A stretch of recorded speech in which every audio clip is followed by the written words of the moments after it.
और एक और जो बारिशी सिलसिला है, फिर से एनडीएमए ने खबरदार किया कि इन मज़कूरा तीनों दरियाओं में कमिंग डेज में फिर से सैलाबी रेला बन सकता है, ऊंचे दर्जे के भी बन सकते हैं, जिस तरह की फोरकास्टिंग की गई है या पेशगोई की जा रही है, चाहे वो सतलुज है, रावी है या चनाब है। गंडा सिंह वाला पर 2,61,053 क्यूसेक है। इस सवाल से एनडीएमए ने कहा कि कमिंग डेज उन्होंने लिखा, ये नहीं लिखा अगले 2 दिन 40 घंटे 48 घंटे 72 घंटे, कुछ भी नहीं लिखा, ये लिखा कमिंग डेज में फिर से गैर मामूली बारिशें हैं, तो यहाँ पे इनफ्लो आउटफ्लो बढ़ सकता है, तो हो सकता है इससे ज़्यादा चाहे। और गंडा सिंह वाला दोस्त पूछते हैं कि पिछले 3 दिन से ये 261 पे खड़ा है, सुलेमान की गंडा सिंह वाला से सुलेमान की तक जो सफ़र बनता है, 1 मिनट मैंने इधर लिखा था गंडा सिंह वाला ये क्या 1 मिनट, गंडा सिंह वाला से सुलेमान की 53 घंटे।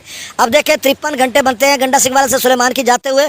दोस्त कह रहे हैं कि पता नहीं पानी कहाँ गया, बाकी दरियाओं का आकर चढ़कर उतर गया और हमारा वैसे खड़ा है और ख़त्म होने का नाम नहीं लेता, वो तो नाम अभी तो चंद दिन इसी तरह रहेगा, ये इससे ऊपर जाएगा।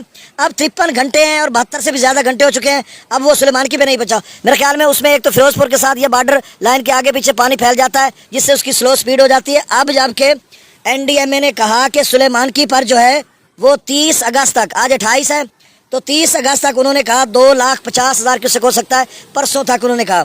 फिर उन्होंने इस्लाम का कहा कि 2 सितंबर तक इस्लाम हेडवर्क्स पर 2,25,000 क्यूसेक हो सकता है। तो अब मैं डाटा इनका बता देता हूँ।